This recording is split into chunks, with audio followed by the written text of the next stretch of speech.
Jiho Park adjusted his tie for the third time as he walked through the long corridors of Nexus Prime. The space station was huge, bigger than most cities back on Earth. Its walls were made of some kind of metal that changed color depending on who looked at it. Right now, it looked silver to Jiho, but he knew the aliens saw different colors. He was late for another meeting. Another long, boring meeting where 3 different alien species would complain about humans. They always complained about the same thing. Why didn't Earth send military officers to peace talks? Why only diplomats like him? Jiho knew the answer. He just couldn't tell them. The meeting room was already full when he arrived. The air smelled like flowers mixed with metal and something that reminded him of old socks. That was what happened when 4 different species breathed the same air. Ambassador. Park, said Chairman Valdris. The chairman looked like a tall, thin person covered in blue fur. His voice always sounded tired. Please take your seat. We were just discussing your government's latest response. Jiho sat down at the human table. Across from him sat the 3 alien representatives. They all looked angry, which was never good. News. The first alien was Hisek, the queen speaker of the Vorthak. She looked like a giant ant that could stand on 2 legs. Her black eyes never blinked, and her mouth had too many teeth. When she talked, it sounded like someone scraping metal on glass. Human Park, Hisek said, clicking her teeth together. Once again, your military leaders refuse to attend our peace conference. This is the 14th time we have asked. The 14th time you have said no. Next to her sat Zephon, the crystal mind of the Kalari. He looked like a walking pile of blue crystals shaped like a person. When he moved, his body made soft ringing sounds like tiny bells. Light came from inside, his crystal body making pretty patterns on the walls. The Kalari grow tired of speaking only to civilians, Zephon said. His voice sounded like music, but sad music. Your military attacks our ships, but they will not face us in honorable discussion. Are they cowards? The third alien was Rome, the gas lord of the Nimari. He didn't have a solid body at all.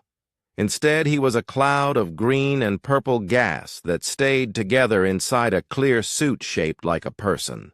When he talked, his voice came from speakers on his suit. The Nimari agree with the others, room speakers crackled. 2 years of border fights. 2 years of asking for proper peace talks. Always you send only talkers, never fighters. This shows disrespect. Jiho took a deep breath. He had given this same explanation so many times that he could say it while sleeping. Honorable representatives, he began. As I have explained before, Earth believes in civilian control of military matters. Our leaders think it is better when non-military people handle peace talks. This way, emotions do not get in the way of good decisions. Hisek's teeth clicked faster. This was how Vorthak showed anger. Emotions? She said. Human Park, we do not speak of emotions. We speak of respect. When the Vorthak make war, our war commanders speak for peace. When the Kalari fight, their battle singers attend peace talks. When the Nimari attack, their war winds come to discuss terms. This is how civilized species behave. Zephon's crystals glowed brighter. Your explanation makes no sense, Human Park. If your military leaders are too emotional for peace talks, how can they be trusted with war? Do you claim your fighters are children who cannot control themselves? Room's gas swirled faster inside his suit. Or perhaps your military leaders are too important to waste time speaking with aliens. Do they think themselves above us? Chairman Valdris held up one furry hand. Please let us remain calm. Ambassador Park, I understand your position, but you must see how this looks to our friends here. In galactic culture, those who make war must also make peace. It is a basic principle of honor. Jiho nodded. He understood their point. It made sense from their view. But they didn't understand humans. They couldn't understand humans. I will pass your concerns to my government again, Jiho said. But I cannot promise they will change their minds. Hisik stood up quickly. Her chair made a loud scraping sound against the floor. Then perhaps we must change their minds for them, she said. The Vorthak grow tired of fighting shadows. If Earth's military will not come to us, perhaps we must go to them. Zephon's light pulsed in agreement. The Kalari have been patient, too patient. Maybe it is time to show Earth that we demand proper respect. Room's gas turned darker. The Nimari agree. Earth acts like they are better than everyone else. Time to prove they are not. Chairman Valdris looked worried. His blue fur stood up straight, which Jiho knew was a bad sign. Please, friends, let us not speak of escalation. Ambassador Park, surely there must be some way to arrange a meeting with at least one of Earth's military leaders? Jiho felt a cold feeling in his stomach. This was going exactly where he hoped it wouldn't go. I will ask again, he said. But I must be honest with you. The answer will probably be the same as always. Why? Hisik demanded. Give us one good reason why your military leaders cannot attend a simple peace conference. Jiho looked at each of the alien faces. He wished he could tell them the truth. He wished he could explain that Earth's military leaders didn't come to peace talks because they were too good at their jobs. Because when a human general looked at alien military formations, they didn't see strength, they saw weakness. They saw exactly how to win, quickly and completely. Human military minds worked differently. They saw patterns that others missed. They understood things that others couldn't understand. And when you knew exactly how to destroy someone completely, it was hard to sit across from them at a dinner table and make small talk. But he couldn't say any of that. I will send your request to Earth immediately, Jiho said instead. I will explain how important this is to all of you. See that you do, Hisik said. Because if your military leaders do not attend the next peace conference, there may not be any more conferences at all. The three aliens left the room together, talking in low voices. Jiho could tell they were planning something. That worried him more than he wanted to admit. Chairman Valdris stayed behind. Jiho, he said quietly, what is really going on here? In all my years, I have never seen anything like this. Every species sends their military leaders to peace talks. Every species except humans. There must be a reason. Jiho looked at the chairman's kind, tired face. Valdris had always been fair to humans. He deserved better than another lie. There is a reason, Jiho said, but it's not something I can explain easily. Try, Valdris said. Jiho thought for a moment.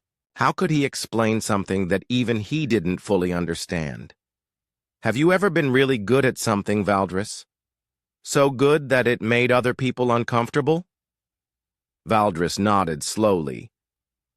I think I understand. But Jiho, if Earth's military is that capable, wouldn't that be more reason to send them to peace talks? To show strength and end these conflicts quickly? Jiho smiled sadly. You would think so, wouldn't you?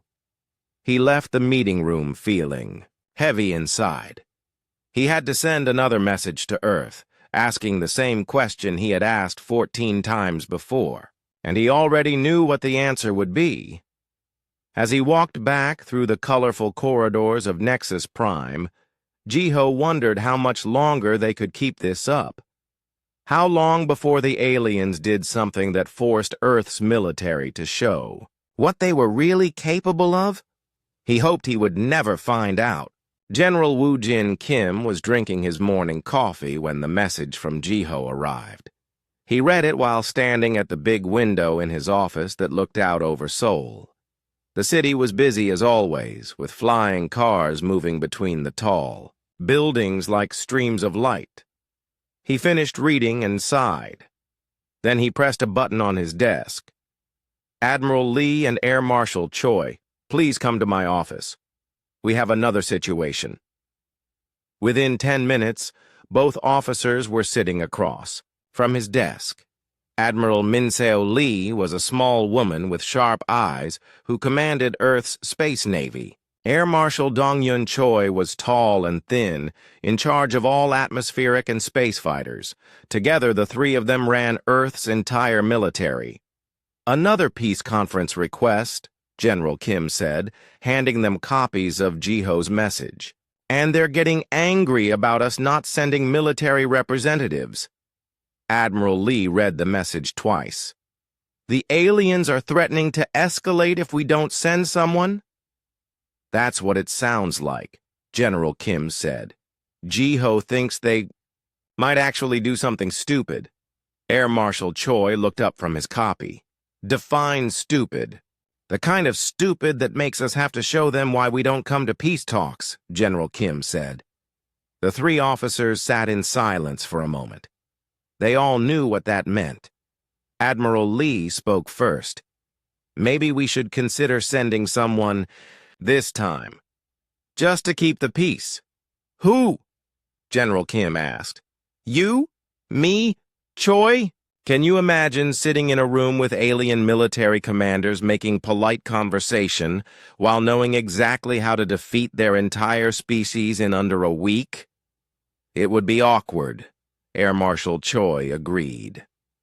A knock on the door interrupted them. "Come in," General Kim called. Captain Hisu Nam entered the room. She was young, maybe 30 years old, and had only been working at headquarters for 6 months. She carried a folder of reports. "Sir, the weekly intelligence briefing on alien military activities," she said, setting the folder on General Kim's desk. "Thank you, Captain. Actually, stay for a moment. We're discussing the peace conference situation." Captain Nam stood at attention. "Yes, sir." General Kim opened the folder and looked at the first report. It was about Vorthak ship movements near the border. "Captain, look at this," he said, showing her a picture of Vorthak hive ships. "What do you see?" Captain Nam studied the image carefully. "Large vessels, sir. They look heavily armored. The reports say they're nearly indestructible." "Nearly," Admiral Lee said with a small smile. "Look closer," General Kim said. "Focus on the connection points between the main body and the wing sections." Captain Nam looked again. After a moment, her eyes widened. "Oh, the structural supports are too thin for the weight they're carrying, and they're all connected at the same stress point." "Exactly," General Kim said. "Hit that one point with the right amount of force and the whole ship falls apart." Air Marshal Choi pulled out another report. "What about these Kalari crystal formations?" He showed her pictures of the aliens' geometric battle formations. Captain Nam studied the images. "They're beautiful, sir. The reports say their crystal technology creates perfect defensive shields." "Perfect," Admiral Lee said. "But look at the angles." Captain Nam looked more carefully. "The crystals are arranged in mathematical patterns. Very precise patterns." "And?"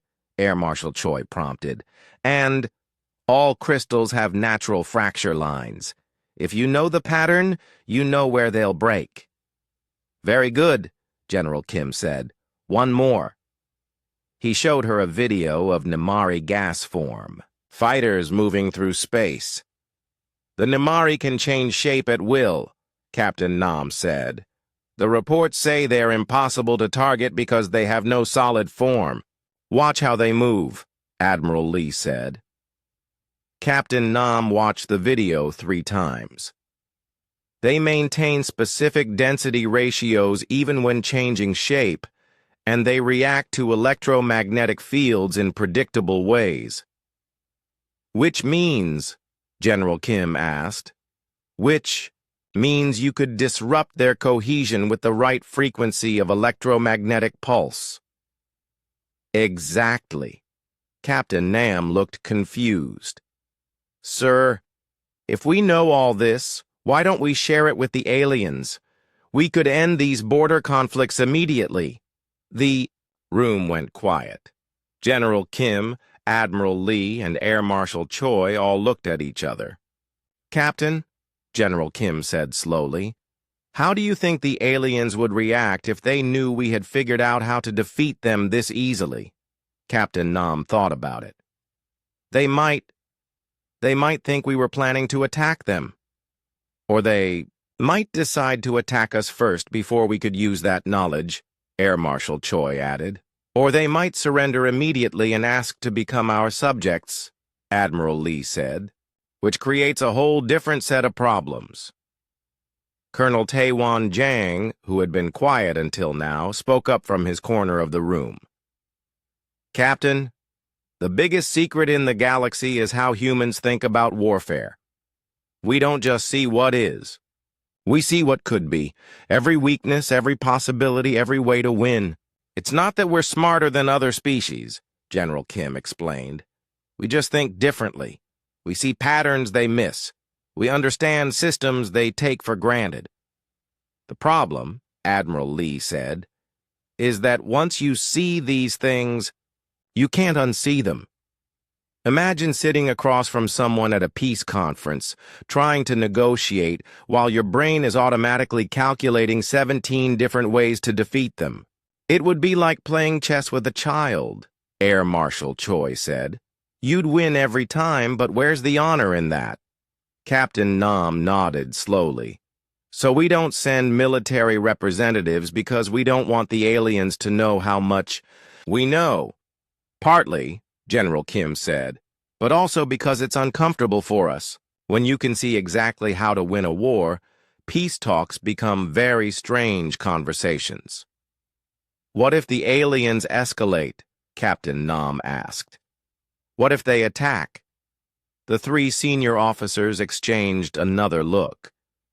Then we show them, General Kim said quietly. Not because we want to, but because we have to. Admiral Lee stood up. I'll start preparing response scenarios, just in case. I'll do the same, Air Marshal Choi said.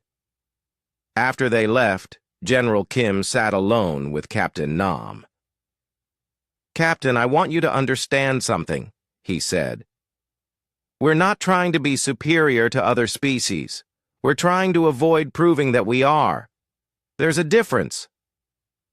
I think I understand, sir. Good. Now help me write a response to Ambassador Park.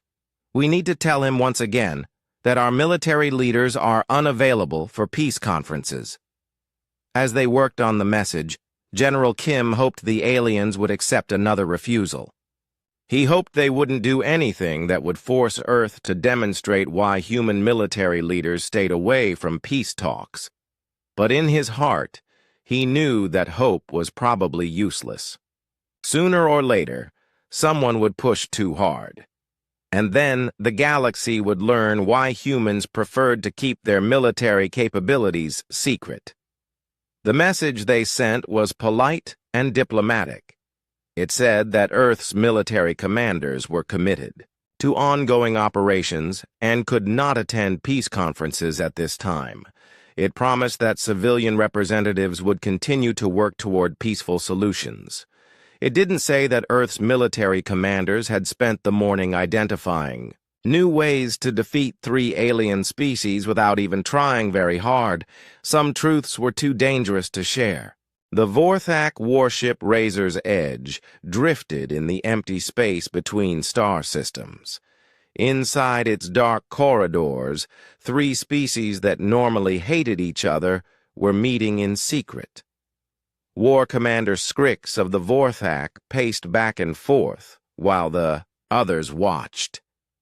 15 refusals, Scrix said, his voice a harsh whisper. 15 times we have asked for proper peace talks. 15 times the humans have sent only their talkers. Crystal Mind Zephon's body pulsed with angry red light. The Kalari have lost patience. Our battle singers demand action. They say we are weak for accepting human insults. Gas Lord Room's form swirled faster inside his containment suit. The Nimari War Councils grow restless. They ask why we waste time with words when humans clearly see us as beneath notice. Scrix stopped pacing and looked at his unlikely allies. Then we are agreed.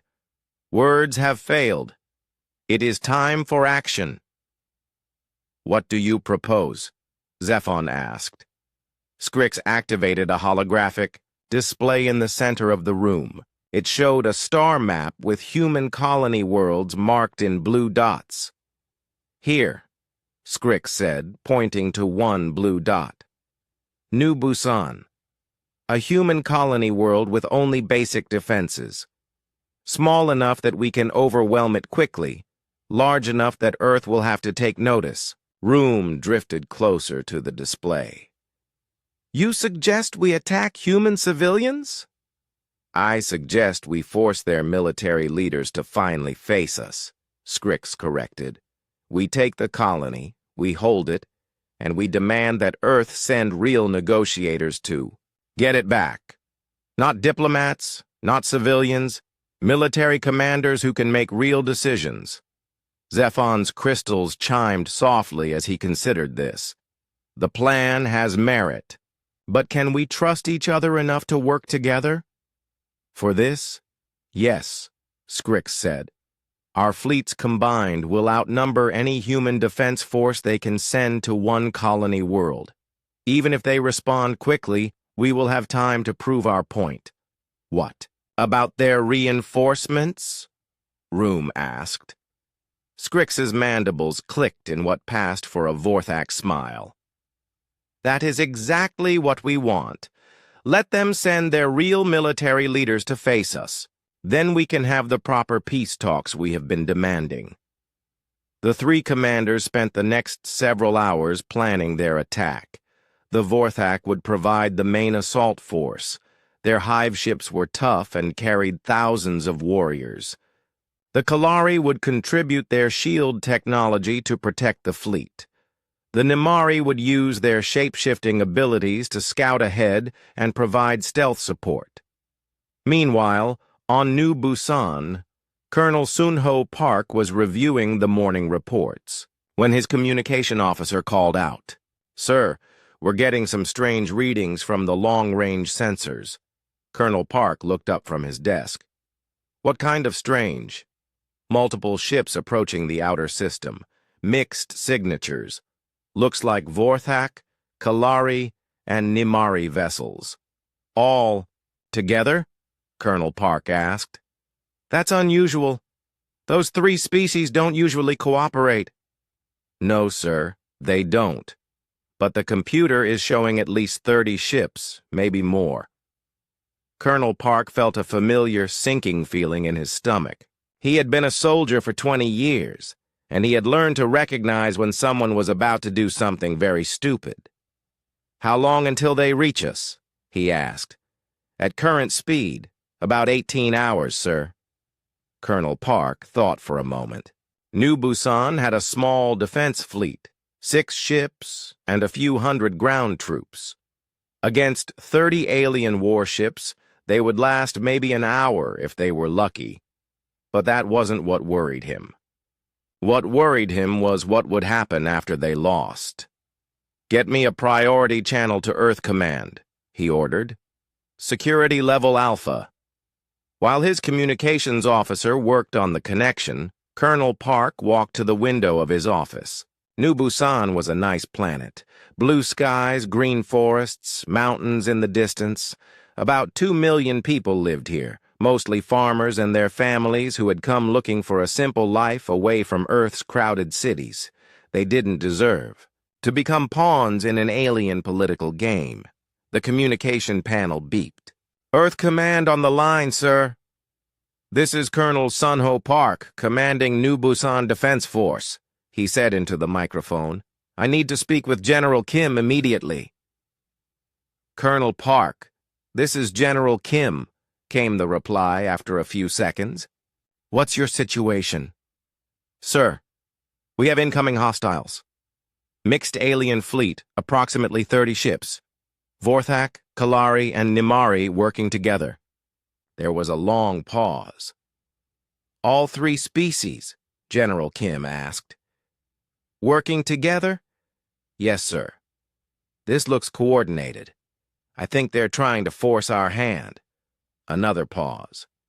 "Colonel, are you telling me that 3 alien species have decided to attack a human colony to make a political point about peace conferences?" "That's exactly what I'm telling you, sir." Colonel Park could hear General Kim sigh over the communication link. "How long do you have?" General Kim asked. 18 hours until they arrive. Maybe 6 hours of fighting after that, if we're very lucky and very good." "Understood. Colonel, I want you to know that help is already on the way. Commander Ji-won Ko and the 3rd Fleet were conducting exercises 2 systems away. They'll reach you before the aliens arrive." "Thank you, sir, but, General, if I may—" "Go ahead, Colonel." "Sir, they're going to make us show them, aren't they?" The longest pause yet. "Yes, Colonel, I think they are." Colonel Park nodded, even though General Kim couldn't see him. "Should I evacuate civilians?" "No. Commander Ko will handle the situation before it reaches the planet." "But, Colonel?" "Yes, sir." "Make sure all defense recordings are running. Full documentation. When this is over, we're going to need to explain to the Galactic Council exactly what happened and why." "Understood, sir." The communication ended, and Colonel Park sat back in his chair. He looked out the window again at the peaceful planet below. In a few hours, it would become the site of a lesson that 3 alien species probably didn't want to learn. He thought about his older brother Jaiho, somewhere far away on Nexus Prime, probably still trying to explain to aliens why human military leaders didn't attend peace conferences. After tomorrow, Jaiho wouldn't have to explain anymore. The aliens would understand perfectly. Colonel Park activated his base-wide communication system. "All personnel, this is Colonel Park. We have incoming hostiles, estimated arrival in 18 hours. This is not a drill. Begin battle preparations. Immediately. Full defensive positions. And remember, we are representing humanity today. Make us proud." As alarms began sounding across the base, Colonel Park sent one more message to Earth Command. "Sir, message for my brother Ambassador Jiho Park on Nexus Prime. Tell him, they're making us show them again." He knew General Kim would understand what that meant. Soon, so would the rest of the galaxy.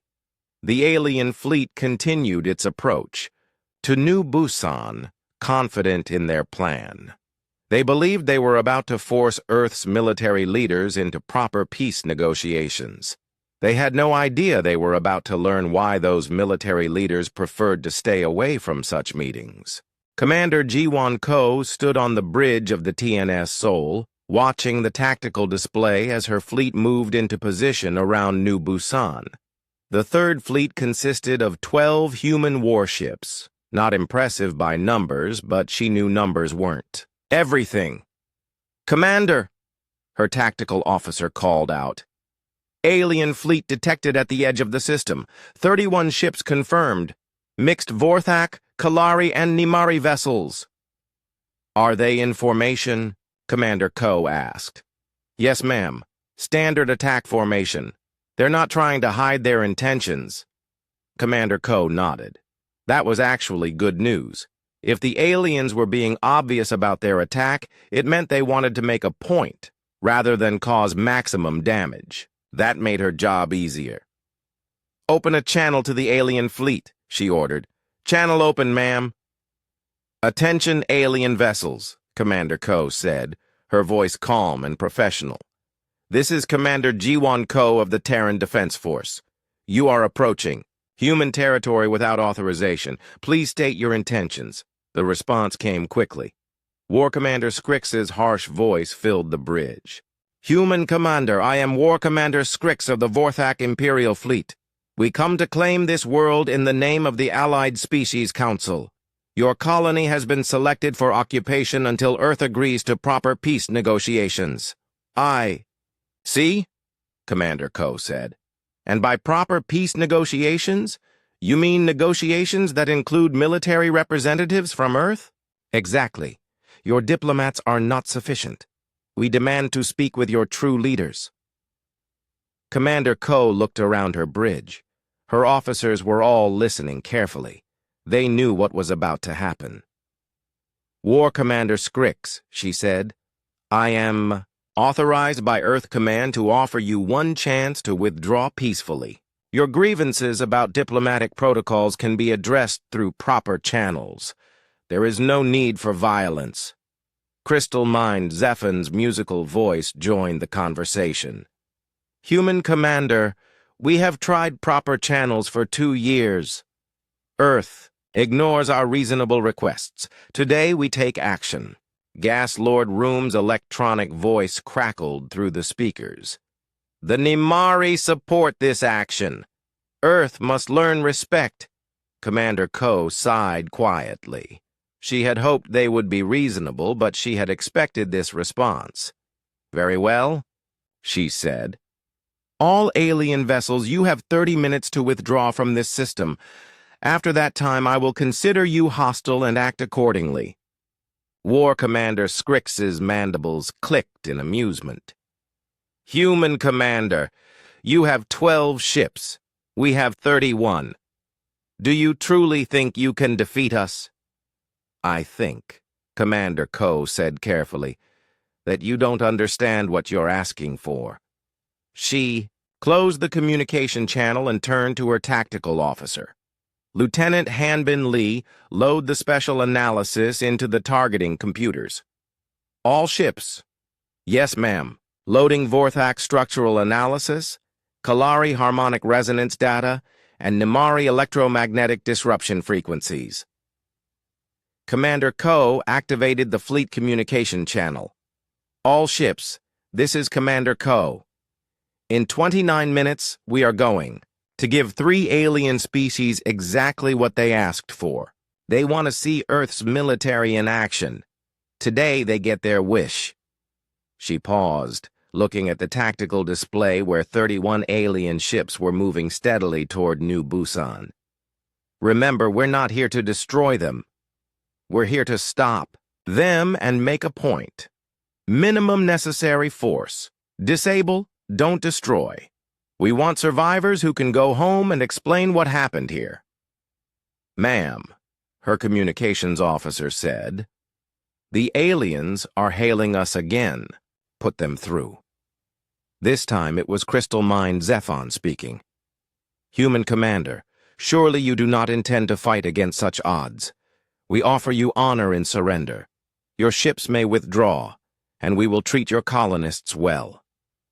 That's very kind of you, Commander Ko said, but I'm afraid I must decline. You see, you've made this into a test of military capability, and Earth's military doesn't like to fail tests. 29 minutes later, the alien fleet reached New Busan's outer defense perimeter.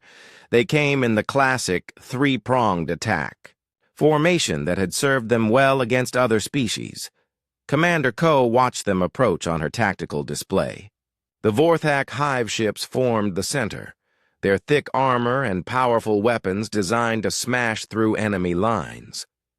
The Kalari crystal formations flanked them, their geometric shields creating overlapping protective barriers. The Nimari gas forms moved like a cloud around the edges, ready to flow through any gaps in the human defense. It was a good plan. Against most species, it would have worked perfectly. "All ships," Commander Ko ordered, "begin demonstration. Target package Alpha." The human fleet opened fire.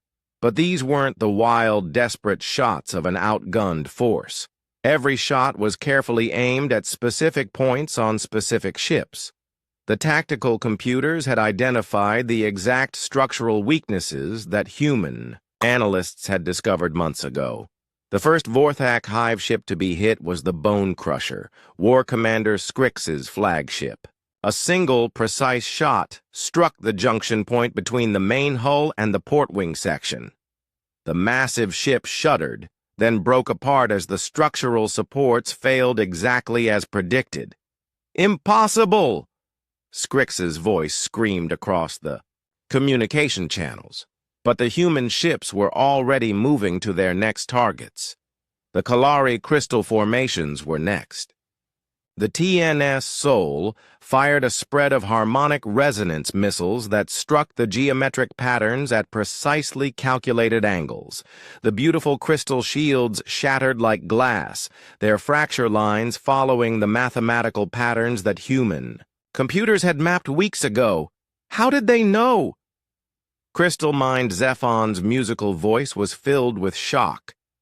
The Nimari gas forms tried to scatter, using their shape-shifting abilities to become harder targets. But the human ships were ready for that, too. Electromagnetic pulse weapons fired in a carefully coordinated pattern, disrupting the electromagnetic fields that held the gas forms together. Gas Lord Room's form collapsed and reformed 3 times. Before he managed to gasp into his communicator, "Retreat! All ships retreat!" The entire battle lasted 37 minutes. When it was over, the alien fleet was completely disabled but mostly intact. Human rescue ships were already moving to help damaged alien vessels. Commander Ko opened a channel. "To all ships, both human and alien. Medical teams are standing by to assist any wounded," she announced. "All alien crew members will be treated according to galactic medical standards and returned to their home territories as soon as possible." War Commander Scrix's voice came through the communicator, weak but still defiant. "How? How did you know exactly where to hit us?" Commander Ko considered her answer carefully. "War Commander, you wanted to meet Earth's military. You wanted to see how we think, how we fight, how we make decisions. Well, now you know." "But the weaknesses you exploited," Crystal Mind Zephon said. "No one has ever found them before. No one has ever looked for them the way humans look for them," Commander Ko replied. "We see patterns differently. We understand systems differently. This is why our military leaders don't attend peace conferences." "I don't understand," Gas Lord Room said. "You will," Commander Ko said. "Dr. Minji Yoon, our chief medical officer, will explain everything while she treats your wounded. She's very good at explaining complicated things in simple terms." An hour later, Dr. Yoon was aboard the damaged Vorthak flagship, treating injured crew members. War Commander Scrix lay on a medical table, his leg injured but not seriously hurt. "Doctor," he said as she worked, "your commander said you would explain what happened to us." Dr. Yoon nodded while she bandaged his leg. "It's actually quite simple. Human military minds work differently from other species. We see weaknesses that others miss. We understand how things work, and therefore how they can be broken. But you defeated us so easily," Scrix said. "Why did your people never use this knowledge before?" "Because," Dr. Yoon said gently, "knowing how to defeat someone and choosing to defeat them are 2 different things. Earth could have ended your conflicts within days of when they started. We chose not to, Why? Because overwhelming victory often creates more problems than it solves. It's better when former enemies choose peace, rather than having peace forced on them. Scrix was quiet for a long moment. And your military leaders, he finally said. They stay away from peace conferences because it's hard to negotiate with someone when you know exactly how to destroy them, Dr. Yoon finished. It makes the conversations awkward. As Dr. Yoon continued treating the wounded, she explained the same thing to Crystal Mine Zephon and Gas Lord Room. By the time the rescue operations were complete, all three alien commanders understood why Earth's military leaders preferred to stay away from diplomatic meetings. They also understood something else. Humanity wasn't just militarily superior. They were choosing to be gentle about it. 3 weeks after the battle at New Busan, Jiho Park sat in the same meeting room on Nexus Prime, where this had all started. But everything was different now. The three alien representatives looked smaller somehow, and they spoke much more quietly than before. Chairman Valdris called the meeting to order, his blue fur lying flat against his body, a sign that he was calm and pleased. "We are here today," the chairman said, "to finalize the peace accords between Earth and the Allied Species Council. Ambassador Park, do you have Earth's response to the final treaty terms?" Jiho nodded. "Earth accepts all proposed terms and is ready to sign the comprehensive peace agreement." War Commander Scrix, his leg still bandaged from his injuries at New Busan, spoke first.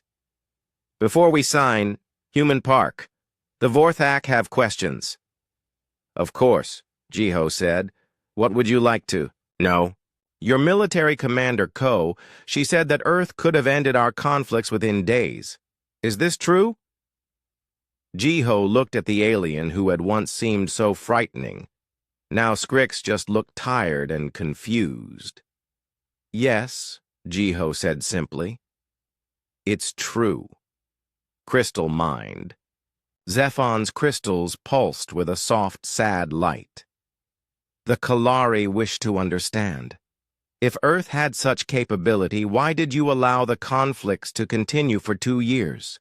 "Because," Jiho said, "winning a war and winning a peace are different things. If we had defeated you immediately, you would have spent years planning revenge. This way, you learned something important about humans, and we learned something important about you." "What did you learn about us?" Gas Lord Room asked, his form swirling slowly in its containment suit. "That you're honorable," Jiho said. "You attacked a military target, not civilians. You could have hit New Busan's cities, but you chose to fight our defense forces instead. That told us a lot about who you really are." Chairman Valdris leaned forward. "Jiho, I think I speak for everyone here when I say we still don't fully understand why Earth's military leaders refuse to attend these meetings. Could you explain it one more time?" Jiho stood up and walked to the big window that looked out into space. Stars glittered in the darkness like tiny diamonds. "Chairman, have you ever been in a room with someone who could kill you without effort but chose not to?" No, I don't think so." "It's an uncomfortable feeling," Jiho said. "Now imagine being the person with that capability. Imagine sitting across from someone at dinner, making small talk, while your brain automatically calculates how to defeat them completely." He turned back to face the room. "Earth's military minds work differently. We see patterns that others miss. We understand weaknesses that others don't notice. At New Busan, Commander Ko's ships hit your fleets in exactly the right places to disable them without causing unnecessary casualties." "How did she know where to hit us?" Scrix asked. "Because human military analysts had already figured out your weaknesses months ago. The structural flaws in Vorthak hive ships, the fracture patterns in Kalari crystal formations. the electromagnetic vulnerabilities of Nimari gas forms. The three aliens looked at each other with expressions that might have been fear or amazement.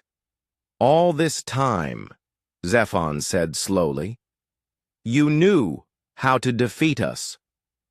All this time, Jiho confirmed. And our military leaders knew that if they sat in peace conferences with you, they would have to pretend not to know these things. It would be like adults pretending to lose at games when playing with children. That seems patronizing, Room said. Exactly, Jiho said. So we sent diplomats instead, people who could negotiate honestly without the burden of knowing too much about military capabilities. Chairman Valdris nodded slowly. I think I understand now. But Jiho, why are you telling us this? Aren't you giving away military secrets? Jiho smiled. Chairman, the secret was never what we knew. The secret was that we were keeping it secret. Now that you know, we can all be honest with each other. As if summoned by his words, a new holographic projection appeared in the center of the room. It showed a man in a military uniform sitting at a desk. The projection was so clear that he seemed to be actually in the room. Good afternoon, the man said. I am Lieutenant General Youngman, SEO of the Terran Defense Force. I've been asked to address this council regarding our military policy. The three alien representatives stared at the projection. This was the first time any of them had seen an Earth military leader. General CO, Chairman Valdris said, we are honored by your presence, even if it is only by hologram. The honor is mine, Chairman. I want to explain to our former enemies why Earth's military leaders have avoided these meetings. General CO looked directly at each alien representative. War Commander Scrix, the Vorthak are famous throughout the galaxy for their courage in battle. But your hive ships have a critical structural weakness at the wing junction points. Crystal Mind Zephon. Kalari geometric warfare is beautiful and effective, but all crystals fracture along predictable mathematical lines. Gaslord Room, Nimari shapeshifting is remarkable, but your forms are vulnerable to specific electromagnetic frequencies. The aliens said nothing. They had already learned these truths the hard way. We identified these vulnerabilities within weeks of our first encounters, General Seo continued. Our tactical computers could have ended all three conflicts immediately. We chose not to. Why? Scrix asked. Because overwhelming victory creates problems, General Seo said. If we had crushed you immediately, you would have feared us. Fear makes people do desperate things. We preferred to let you test our resolve, gradually, so you could learn who we really are. And who are you really? Zephon asked. General Seo smiled. We are people who prefer to win hearts rather than just battles. We want allies, not subjects. We want partners, not servants. But you could have forced us to become subjects, Room said. Yes. But what kind of galaxy would that create? A galaxy where everyone lives in fear of humans? That's not the future we want. Chairman Valdris spoke up. General, your military capabilities are clearly superior to anything we've seen. How do we know you won't use them to dominate other species? Because, General Seo said, we're already choosing not to. Every day, Earth's military identifies new ways to defeat potential enemies. Every day, we choose to file those plans away and hope we never need them. That seems risky, the chairman said. It is risky, General Seo agreed. But the alternative is worse. The galaxy is big enough for all of us, Chairman. We just want to make sure everyone remembers that. After General Seo's hologram disappeared, the room was quiet for a long time. Finally, War Commander Scrix spoke. Human Park, the Vorthak are ready to sign the peace treaty. We understand now why your military leaders stay away from these meetings. The Kalari also agree, Zephon said. We have learned much about humanity. You are not what we expected. The Nimari will sign as well, Room added. We respect strength, but we respect wisdom more. The peace treaty was signed that day. It was the most comprehensive peace agreement in galactic history, covering not just the end of hostilities, but the beginning of cooperative trade, cultural exchange, and mutual defense agreements. After the ceremony, Ji-Ho walked with Chairman Valdris through the corridors of Nexus Prime. Ji-Ho, the chairman said, there's something I still don't understand. Why did Earth finally reveal its military capabilities? Why now? Ji-Ho thought about his brother Sun-Ho, safe on New Busan. He thought about Commander Ko and her careful, precise battle. He thought about General Seo and his quiet explanations. Because, he said finally, sometimes the only way to prove you don't want to hurt someone is to show them that you could, but you choose not to. And your military leaders? Will they attend future conferences now? Ji-Ho smiled. Probably not. Old habits are hard to break, but now everyone will understand why they stay away. And everyone will understand that when humans choose peace, they really mean it. Exactly. As they walked through the station, Ji-Ho felt lighter than he had in years. The secret was out. The galaxy knew what humans were capable of, and they had chosen to be grateful rather than afraid. Back on Earth, in the headquarters building in Seoul, General Kim, Admiral Lee, and Air Marshal Choi were having their morning meeting. So, Admiral Lee said, how does it feel to have our secrets revealed? Liberating, General Kim said. No more pretending to be just another species with just another military. Any regrets? Air Marshal Choi asked. General Kim looked out the window at the busy city below. None. The galaxy needed to know who we are. Now they do. And if someone decides to test us again? Admiral Lee asked. Then we'll deal with it, General Kim said. But I don't think anyone will test us for a while. Word spreads fast in the galaxy. They were right. Within months, every species in the galaxy had heard about the battle at New Busan. They had heard about human military capabilities and human restraint. They had heard about a species that could have conquered the galaxy, but chose to make friends instead. And in the years that followed, when young alien military officers asked their commanders why humans were treated with such respect, the answer was always the same. Because they showed us what real strength looks like. Not the strength to destroy your enemies, but the strength to turn them into allies. The peace lasted for generations, and Earth's military leaders continued to stay away from peace conferences because some truths are too important to risk by accident.